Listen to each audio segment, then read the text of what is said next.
रिया ने लिया बड़ा फैसला, सचिन दिखाएगा रिया को आईना। रिया जाएगी घर छोड़कर। दोस्तों, स्टार प्लस का शो सीरियल उड़ने के आसमान में हम आपको हाई वोल्टेज ड्रामा देखने को मिल रहा है। दोस्तों, आने वाले एपिसोड में आपको जल्द ही देखने को मिलने वाला है कि सचिन निकालेगा रिया और आकाश को धक्के मारकर बाहर। रेणुका के निकलेगी पैरों तले जमीन। सचिन फेरेगा रेणुका के प्लान पर पानी। जी हाँ दोस्तों, बताते हैं आपको सब कुछ, लेकिन उससे पहले क्या दोस्तों आप भी चाहते हैं कि सचिन सिखाए रेणुका को सबक? दोस्तों, अपनी राय हमें कमेंट बॉक्स में जरूर बताएं। फैंस, स्टार प्लस का शो सीरियल उड़ने के आसमान में आपको हाई वोल्टेज ड्रामा देखने को मिल रहा है।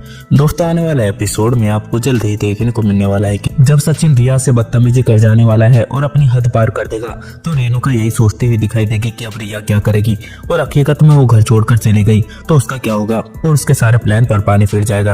वहीं रेणुका रिया के पास में जाते हुए दिखाई देगी और बोलते हुए दिखाई देगी कि तुम सचिन की बातों पर ध्यान मत दो, और तुम्हें अच्छे से पता है कि वो इंसान कैसा है।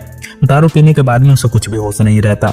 जो इंसान अपनी पत्नी को खुश नहीं रख पाएगा, तुम क्या उम्मीद करती हो उस इंसान से कि वो तुम्हारे सही से बात करेगा? आखिर रिया, तुम उसकी बातों पर ध्यान क्यों दे रही हो? वहीं रिया रेणुका को बोलते हुए दिखाई देगी कि आंटी, मैं अब तक साहिली वहिनी के लिए इस घर में रुकी हुई थी, लेकिन अब साहिली वहिनी को ही ऐसा लगता है कि मैंने उनकी बेइज्जती करी है, तो अब मैं इस घर में नहीं रह सकती, और अब मैंने फैसला ले लिया है कि मैं इस घर को छोड़कर चली जाऊंगी। और अगर आकाश भी मेरे साथ में चलना चाहता है तो हम दोनों साथ में जाएंगे, नहीं तो मैं इस घर को छोड़कर इसी वक्त निकल जाऊंगी। वहीं आकाश भी रिया का सपोर्ट करता हुआ दिखाई देगा और बोलेगा कि जहाँ मेरी पत्नी की इज्जत नहीं होगी वहाँ मैं रह नहीं सकता। और मम्मी, जब आपको पता है कि सचिन अपनी हद पार कर देता है, उसके बाद में भी आपने और पापा ने भी कुछ भी नहीं बोला, और उसके बाद में आप सब यही उम्मीद करते हो कि हम परिवार को जोड़ते रहे और हर कुछ सुनते रहे। आखिर हम ही क्यों सुनते रहे? और वो घर का बड़ा है तो इसका मतलब यह नहीं कि छोटों को हर बारी अपमान सहन करना पड़ेगा। अब मेरी शादी हो चुकी है और मैं अपने भाइयों का कभी भी अपमान सहन नहीं करूंगा। वहीं दूसरी तरफ दोस्तों, आपको देखने को मिलेगा कि रिया अपना बैग लेकर बाहर आ जाने वाली है, और सचिन रिया को देखकर बोलता हुआ दिखाई देगा कि मैं तो यही चाहता था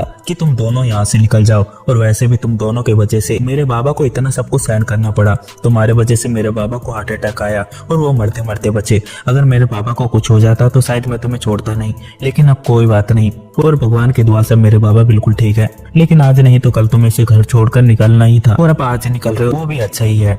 वहीं रेणुका मन ही मन में यही सोचते हुए दिखाई देगी कि एक बार रिया इस घर में रुक जाए, उसके बाद में वो साहिली को जीने नहीं देगी। और जालिम सास कैसे बनता है वो साहिली को मैं अच्छे से दिखाऊंगा, क्योंकि इस फूल वाली लड़की की वजह से आज मेरी बहू को इतना सब कुछ सहन करना पड़ रहा है। और सचिन कुछ लायक तो है नहीं, लेकिन बड़ी बड़ी बातें इससे करवा लो। वहीं परेश सचिन को रोकता हुआ दिखाई देगा और बोलेगा कि आखिर यहाँ पर हो क्या रहा है, और मुझे समझ नहीं आ रहा है कि तुम्हें इतना बड़ा भूचाल करने की क्या जरूरत थी। अगर रिया ने साहिली को कुछ पैसे दे भी दिए तो इसमें कुछ गलत नहीं करा, उसने अपने मन से और साफ मन से उसे पैसे दिए थे, लेकिन साहिली को ही गलत लग गई तो हम क्या कर सकते हैं। वहीं परेश भी सचिन के ऊपर चिल्लाता हुआ दिखाई देगा और सचिन की गलती निकालेगा, लेकिन सचिन परेश को बोलता हुआ दिखाई देगा कि आप नहीं जानते बाबा, इन तीनों के वजह से मेरी बहू को कितना सबको सहन करना पड़ता है।